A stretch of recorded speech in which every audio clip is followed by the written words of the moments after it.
오늘 우리가 함께 나눌 말씀의 제목은 기도하는 장소의 확장이라는 제목으로 함께 말씀을 나누려고 합니다. 여러분, 우리는 늘 하나님께 기도해야 한다는 존재라는 것을 잘 알고 있습니다. 우리는 늘 하나님께 기도해야 하는 존재예요. 그래서 우리는 이 모양 저 모양으로 하나님께 기도하는 시간을 드리기 위해 애쓰고 애씁니다. 아주 좋은 모습입니다. 예를 들어서 한 가지를 소개해 보자면 기독교 영화 중에서 워룸이라는 영화가 있어요. 외국 영화인데요. 이 워룸이라는 영화를 짧게 요약해 보자면 어느 한 가정에 불화가 생긴 겁니다. 불화가 생기고 가정이 망가지려고 하고 완전히 깨지려고 하는 순간이 있었어요. 그런데 그때 가족 구성원이던 이 아내가 자신의 집에 골방을 향해 가는 것입니다. 그리고 그 골방 안에 있던 여러 가지 옷가지들, 그리고 여러 가지 물건들을 다 치워버리기 시작했어요.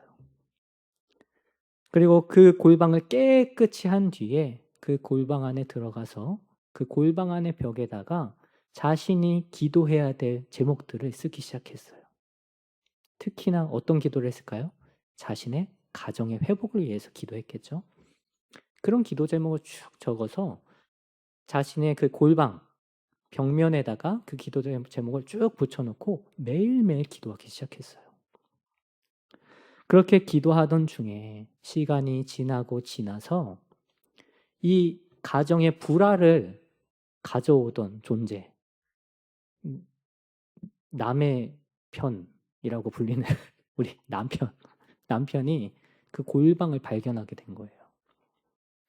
그래서 이 남편이 그 골방을 들여다보면서 무엇을 발견했을까요? 기도 제목을 발견한 거예요. 아내가 쓴 이 기도 제목을 쭉 읽다 보니까 이 남편이 후회가 되는 거예요. 아, 나 때문에 이 가정에 불화가 생긴 거구나. 너무 후회스러운 거예요. 그래서 이 남편이 이 후회스러운 마음을 가지고 용서와 화해를 구하기 시작합니다. 가정뿐만이 아니라 자신의 직장에까지 가서 지금까지 자신이 저질러 왔던 후회스러운 일들에 대한 용서, 화해를 구하기 시작해요. 그러다 보니까 다시 이 가정이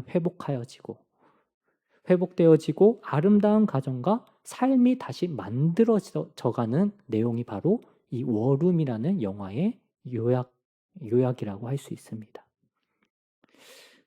정말 이 영화에서 나온 것처럼 이 골방이라는 공간을 이용해서 기도하는 시간을 온전히 갖기 위해서 노력했던 이 아내의 모습, 딱 생각만 해봐도 진짜 기도하기 위해서 애썼구나 라는 생각이 들 거예요.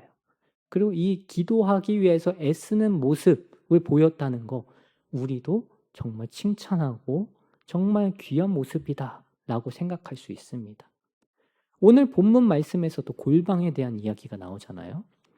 우리 다 같이 6절의 말씀을 다시 한번 읽어보려고 합니다. 다 같이 읽겠습니다. 너는 기도할 때에 내 골방에 들어가 문을 닫고 은밀한 중에 계신 내 아버지께 기도하라. 은밀한 중에 보시는 내 아버지께서 갚으시리라. 아멘.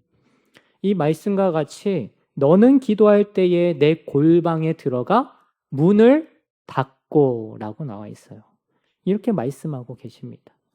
그런데 여러분, 이 말씀을 우리가 근데 문자적으로 봤을 때요.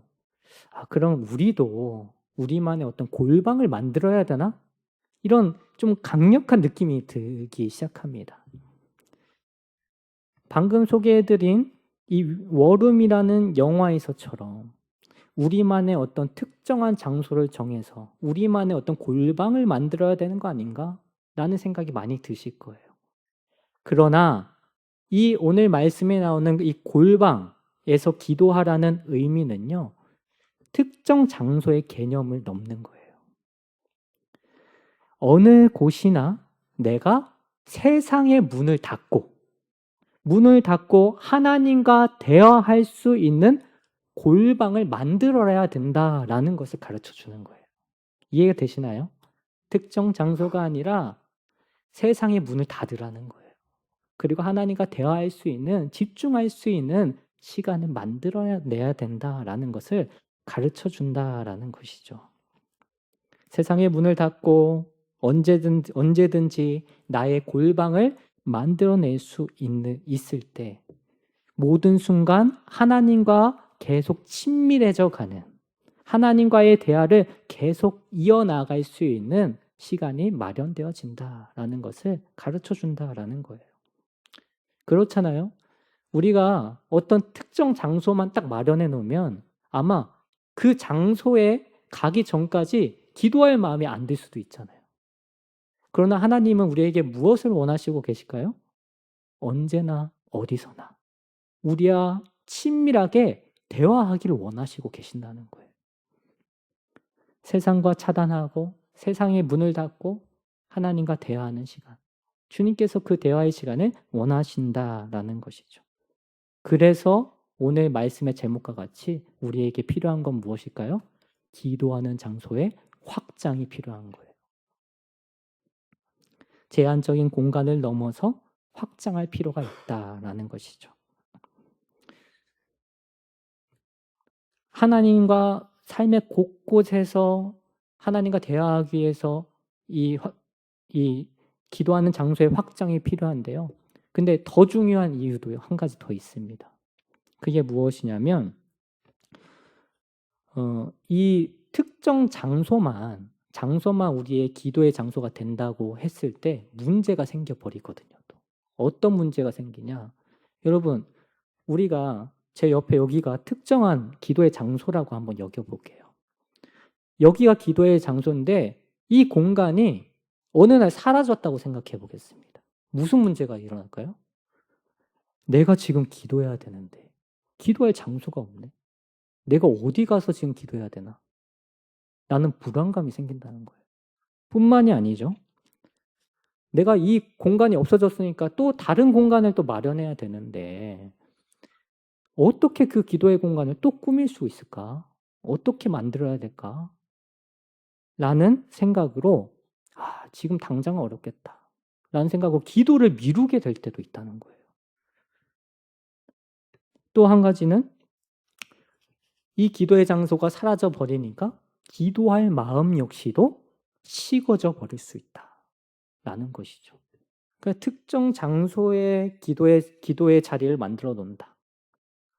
그곳에서만 하나님과의 대화를 원하고 바란다 라고 했을 때 이 특정 장소가 영원히 보존되는 것이 아니기 때문에 사라져버리면 이런 문제들도 생긴다는 거예요. 그래서 기도의 장소의 확장이 더욱더 필요하다라는 것이죠.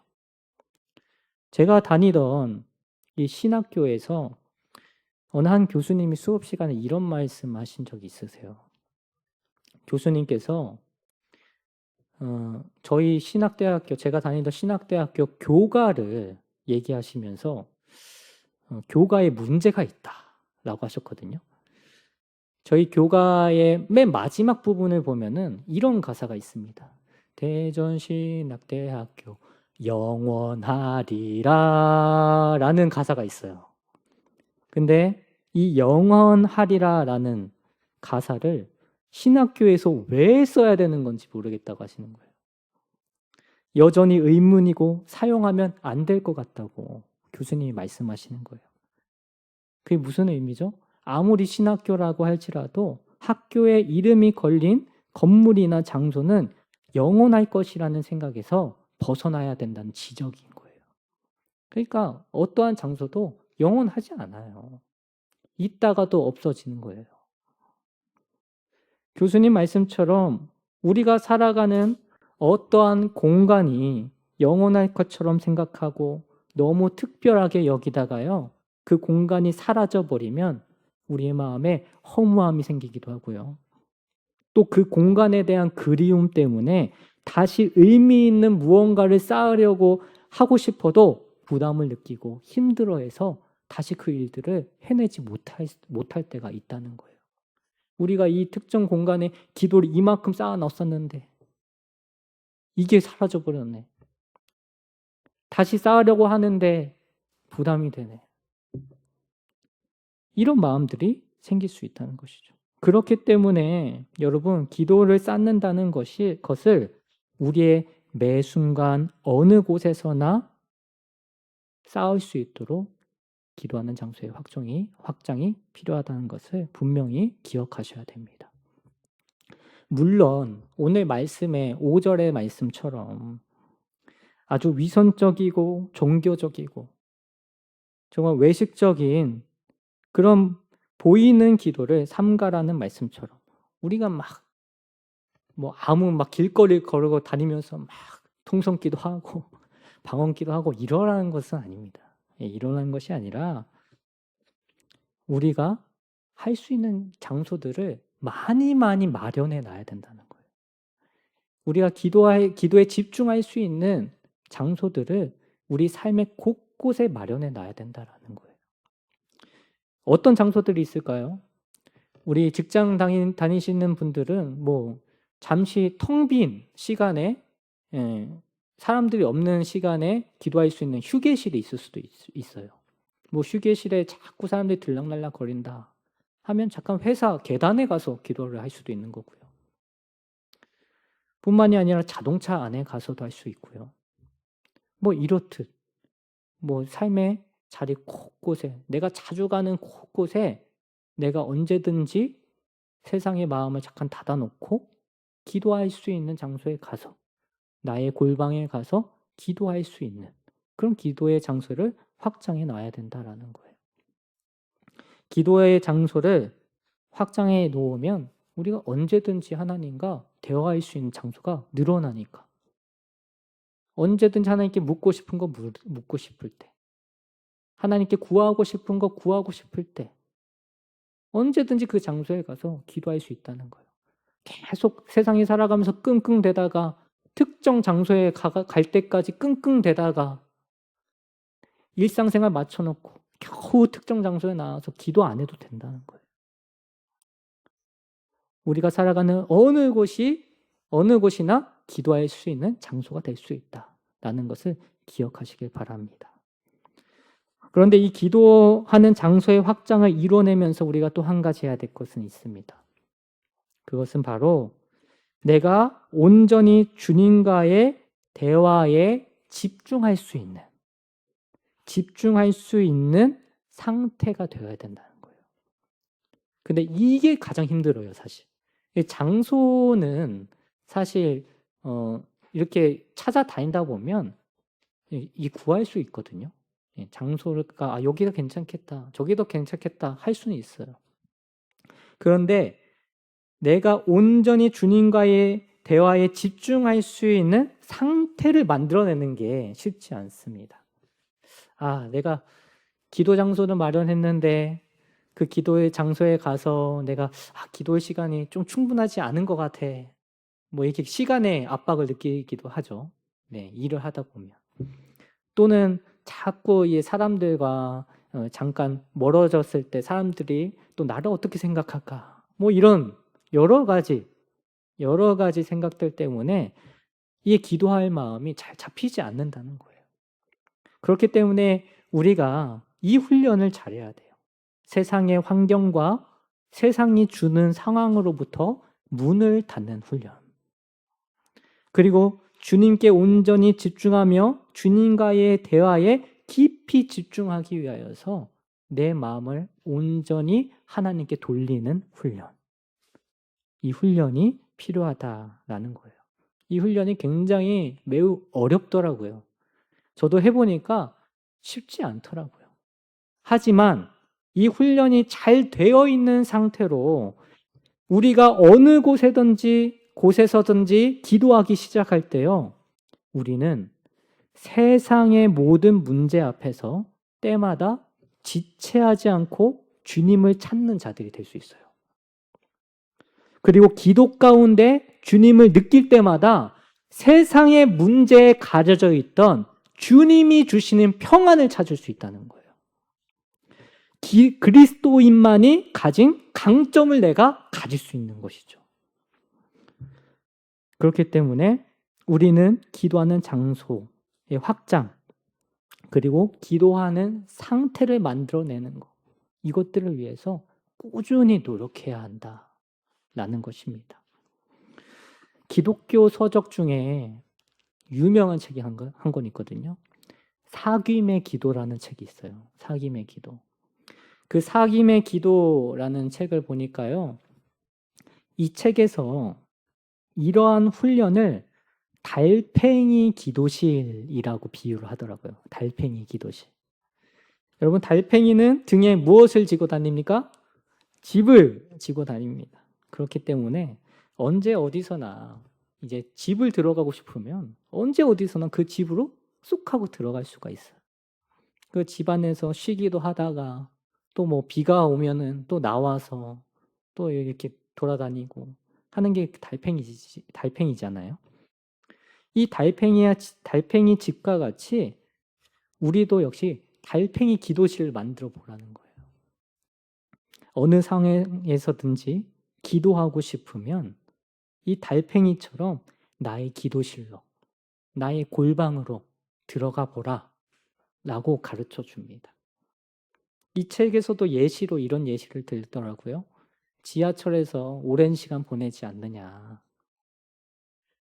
그 시간 동안에 뭐 신문이나 또 멍하니 공상하지 말고, 그리고 휴대폰 보지 말고 그 시간에도 이 세상의 일이 보이는 것들을 내려놓고 편안히 눈을 감아 하나님과 교제할 수 있는 기도의 시간, 우리들의 달팽이 기도실로 들어가 봐라 라고 가르쳐 줍니다. 이 지하철뿐만이 아니라 병원에서도 우리가 가끔 차례를 기다릴 때 오랜 시간 걸리잖아요. 병원에서도 차례를 기다리면서 그 시간을 헛되이 사용하지 않고 주님과의 깊은 대화로 나아갈 수 있으니 그 시간도 잘 이용해 보라고 예시를 들어줍니다. 그리고 이렇게 얘기합니다. 이렇게 가는 곳마다 그곳을 기도실로 삼아 기도한다면 우리의 삶은 늘 생기로 충만해진다고 얘기합니다. 이런 훈련과 기도를 하는 것이 매일 정해진 시간에 이 정해진 장소에만 기도를 드렸던 성도에게는 좀 힘들 수는 있어요. 그리고 이런 기도의 장소의 확장과 상태를 만들어내는 거에 있어서 굉장히 피로를 느끼고 과하다고 느낄 수 있지만 이 훈련을 통해 이런 습관이 들여지면 매 순간 기도를 통해 채워주시는 영적인 힘, 그리고 상황으로부터 오던 두려움으로부터 자유로워짐 등을 알게 될 것이고, 결국엔 이런 기도의 확장이 절대 필요한 것이 아니고 과한 것이 아니라 일상이 되어야 된다는 것을 알게 된다라는 것이죠. 여러분, 저와 여러분의 삶에 정말 주님의 풍성한 은혜와 영적인 힘과 능력을 누리려면요, 이렇게 기도의 확장과 계속 주님과 기도하려는 시도와 그런 시간이 필요하다는 것을 꼭 기억하시길 바랍니다. 멈추지 않은 기도를 하는 것, 또 이것이 말씀에 순종하는 거잖아요. 우리 데살로니가전서 5장 17절의 말씀을 다 같이 읽어보겠습니다. 쉬지 말고 기도하라. 이 쉬지 말고 기도하라 라는 말씀은 이 기도가 계속 이어지게끔 삶 속에서 반복적으로 기도하는 습관을 가지라는 말씀이에요. 이 말씀을 지켜낼 때 우리의 영과 혼과 몸이 흠없게 보존될 것이라고 말씀하세요. 우리에게 이 말씀이 이루어지려면, 정말 쉬지 않고 기도하는 그런 말씀이 이루어지려면 기도하는 장소의 확장, 그리고 기도하는 나의 온전한 상태가 필요하다는 것. 기억하시길 바랍니다. 여러분, 다시 말씀드리지만 기도할 때 우리에게 중요한 것은요, 특별해 보이거나 어떤 기도할 수 있는 분위기가 맞춰져 있는 기도 장소가 중요한 게 아니에요. 제가 신학교 얘기를 한 번 더 하려고 하는데요. 제가 신학교를 다닐 때 얘기를 해보려고 해요. 제가 신학교를 다닐 때 저 역시도 특정 장소를 찾아서 기도하려던 모습이 있었어요. 특히나 신학교에는 기도실이 또 잘 되어 있지 않습니까? 저희 학교에도 지하층에 가면 개인 기도실이 쭉 있었고요. 그리고 옆에 그룹 기도실도 따로 있었어요. 굉장히 잘 기도실이라는 이름으로 잘 꾸며놨어요. 그래서 제가 학기 초에 이제 좀 학교를 다니면서 힘든 부분도 있을 것이고 뭐 시험 준비를 하면서도 기도를 했거든요. 기도를 해야 되니까 어디서 기도하지 하다가 이제 초반에 그 기도실을 딱 발견하게 된 거예요.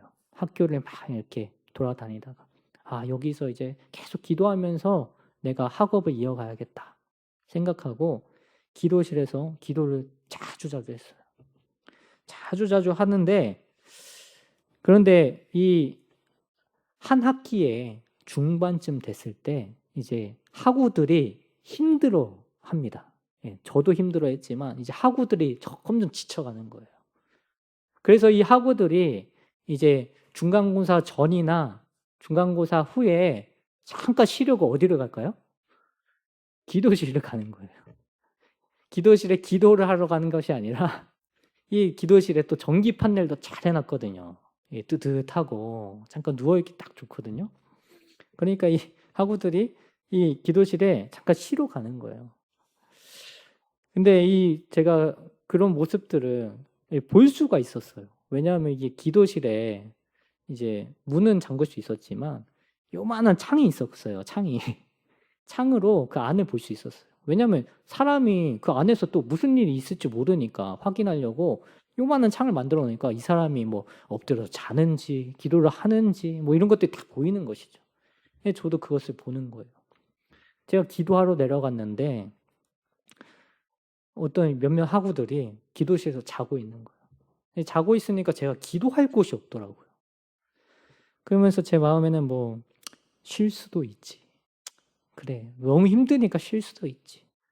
라는 마음은 있었지만 제가 그곳에 무엇을 하러 간 거예요? 기도하러 간 거잖아요. 기도를 하러 갔는데 기도를 못하니까 답답하고 못마땅한 마음이 계속 드는 거예요. 그런데 그러다가 문득 이런 생각이 들었습니다. 내가 이곳에 너무 매여 있지 않았나? 내가 자꾸 기도를 할 때마다 너무 이곳을 찾지 않았나? 라는 생각이 문득 스쳐가는 거예요. 내가 이곳에서도 기도하고 다른 곳에서도 기도하지 않으면 나의 기도가 멈춰버릴 수도 있겠구나 라는 생각까지 들기 시작했습니다. 그래서 제가 좀 기도의 자리를 확장하기 시작했어요. 그 기도실도 꾸준히 갔지만 그 학교의 채플실, 예배실 가면요, 그 1층도 있었지만 증상층도 이렇게 있었어요. 그 증상층은 이제 사람들이 별로 없어가지고 증상층에 자주 가서 거기서 한 자리를 차지한 다음에 거기서 또 기도하고, 그 예배실뿐만이 아니라 제가 방송국을 다녔거든요. 그 학교 안에 방송국원이었어요. 그러니까 방송국실에도 들어가가지고 거기서도 이제 사람들이 없을 때 책상에 앉아가지고 혼자 기도하고 이런 시간들을 가졌었거든요. 근데 이렇게 기도의 확장이 계속 일어나니까요, 이 답답한 마음이 풀리는 거예요. 특정 장소에서 기도하다가 기도 못할 때면 너무 답답했는데 이런 답답한 마음과 불안들이 일단 사라지는 거예요. 그리고 어느 곳에서나 내가 기도할 수 있구나. 기도의 확장이 일어나면 기도할 수 있구나. 주님과 계속 대화하면서 주님께서 베풀어 주시고 공급해 주시는 은혜를 받고 계속 살아갈 수 있구나. 이걸 느끼니까요, 저의 상태가 점점 좋아지는 게 느껴지는 거예요. 기도도 멈추지 않게 되고 답답하고 불안한 마음도 사라지고 주님과 더욱더 친밀해지는 그런 친밀에 살아가는 생활을 할 수 있었다라는 것이죠. 여러분도 언제나 어디서나 기도할 수 있다는 것을 기억하여 주시길 바랍니다. 나의 상태를 기도할 수 있는 나의 상태를 만드는 것이 어렵지만 우리가 세상의 온갖 잡음과 상황 속에서도 어느 장소나 나의 기도실이 될 수 있다는 그 의지로 기도할 때 드러나는 주님이 주시는 평안과 일하심을 경험하게 될 줄 믿고 그렇게 기도하는 장소의 확장을 이루어 가시는 모든 성도님들 되시길 바랍니다. 이렇게 기도하는 모습들을 이루어 가시는 우리 신도림 중앙교회 모든 성도님들의 삶이 되시기를 축원하며 주님이 주시는 은혜와 평안을 또 주님의 일하심을 경험하며 하루하루 풍성한 은혜를 공급받으며 살아가시는 모든 성도님들 되시길 다시 한번 주님의 이름으로 축원합니다.